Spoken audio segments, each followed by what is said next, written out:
The Galaxy S22 series launch may be one of the most important Galaxy S launches in a long time. And that's because Samsung isn't just launching a couple of new phones this time. Instead, they're merging two of their most popular smartphone lines into one.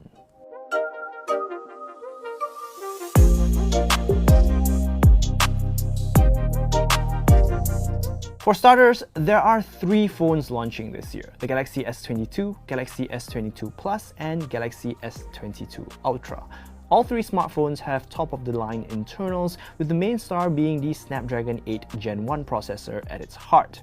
And yes, we're finally getting a proper Galaxy S flagship with a Snapdragon processor, something we haven't seen in a long time. You also get 8 gigs of RAM with up to 256 gigs of storage for the Galaxy S22 and S22 Plus, while the Ultra variant gets up to 12 gigs of RAM and 1 terabyte of storage. In Malaysia, however, Samsung says that storage will top out at 512 gigs instead. From here, the smartphones start to differ quite a bit, especially when it comes to the Galaxy S22 Ultra. I mean, just look at it. It looks so different compared to the other two. Gone are the rounded corners and super curvy nature of the Galaxy S's design language, and in its place is a smartphone that looks a lot like a Galaxy Note 20 Ultra with a new coat of paint and some updated specs. Then there's the elephant in the room, which is the inclusion of an S Pen and a silo built directly into the device. This new S Pen apparently has the lowest latency of any S Pen since, though using it, I couldn't really tell the difference. Up front, the S22 Ultra gets a massive 6.8-inch QHD Plus curved dynamic AMOLED 2X display with a 120Hz refresh rate. Unsurprisingly, it is gorgeous and sharp and pretty much everything you love about a flagship Samsung AMOLED panel. Keeping the lights on is a 5000 mAh battery, which is good to see despite the extra space taken up by the S Pen's silo. This phone also supports 45W fast wired charging and 15W fast wireless charging, though neither charging brick is included in the box. But while the Galaxy S22 Ultra definitely looks more like, it should be a Note device, the Galaxy S22 and S22 Plus, they retain a lot of the Galaxy S's design language, but with a few updates. Unlike the Ultra, the smaller S22 Duo's frame is much flatter on the sides, which to me gives it a little more grip in the hand. And since Samsung wasn't going all out with curving either the back or front glass, you're getting a much more pronounced frame here. The good news is that these phones still feel as premium as ever, and there really isn't much separating the S22 from the S22 Plus because, they're both running glass backs now. And I gotta say, the glossy armor aluminum frame, I think it makes the metal feel more metal-y and more premium as a result, which is really nice. The biggest difference between the two would be the size of the screen, the S22 featuring a 6.1-inch Full HD Plus Dynamic AMOLED 2X display, while the S22 Plus kicks things up to 6.6 inches instead. Oh, that and the fact that the S22's 3700 mAh battery only supports 25W fast charging, while the S22 Plus's 4500 mAh battery will support up to 45W fast charging. With the specs out of the way, let's talk about the new cameras. Naturally, you'd find a more capable quad camera system on the S22 Ultra with a 108 megapixel wide camera, a 12 megapixel ultra wide camera, and two 10 megapixel telephoto cameras. On the other hand, the S22 and S22 Plus feature triple camera systems with a 50 megapixel wide, a 12 megapixel ultra wide, and 10 megapixel telephoto camera. Despite the difference in hardware though, apparently the idea behind the cameras for these smartphones was the same, and that is to take incredible photos and videos in low light, or as Samsung calls it, nightography.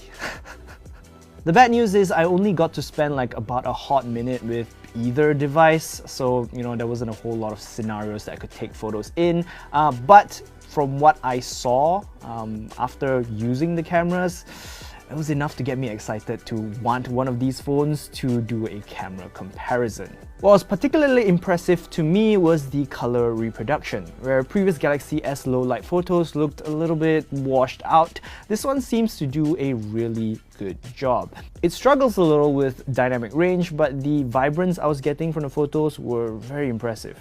That being said, there is a small caveat here. Samsung Malaysia did not allow us to copy any of the photos that we took from the smartphones out and bring back with us to take a look at, like, you know, on a proper monitor. So while the photos look really good at the event, I can't really say for sure if it's because the new camera is really good or if the new smartphones just have really good screens. So, you know, for like the final judgment, I'll have to wait for a review unit before I make a decision.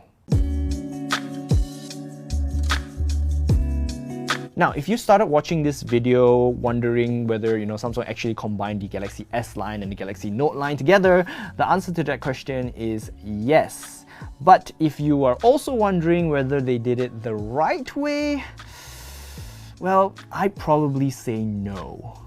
Don't get me wrong, from what I can tell, these are perfectly good smartphones that will undoubtedly be one of the best practical flagships the market will see this year. And I'm particularly excited for that small S22 in green. But at the same time, I also think that Samsung combined the two lines in probably the most boring way that they could. I mean, just look at the S22 Ultra. It can just as easily be called the Note 20 Ultra or something along those lines, you know? And as someone who's followed tech for some time now, this merging of streams is a big moment.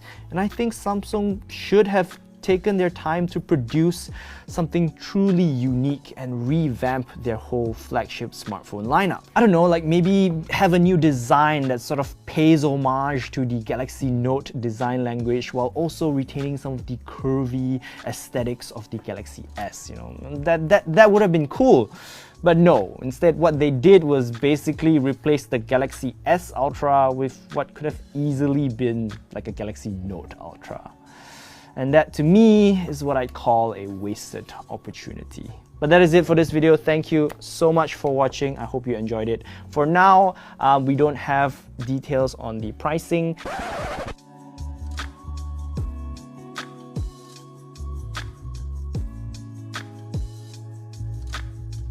What do you think of these new smartphones? Are you excited for the S Pen's big return? And also, what do you think? Should we have gotten Exynos 2200 or are you happy with the Snapdragon 8 Gen 1? Let me know all those thoughts in the comment section below, and I will see you in the next video. If you liked it, be sure to give it a thumbs up and subscribe. I'm Rory, and I'll sign off now. Bye bye.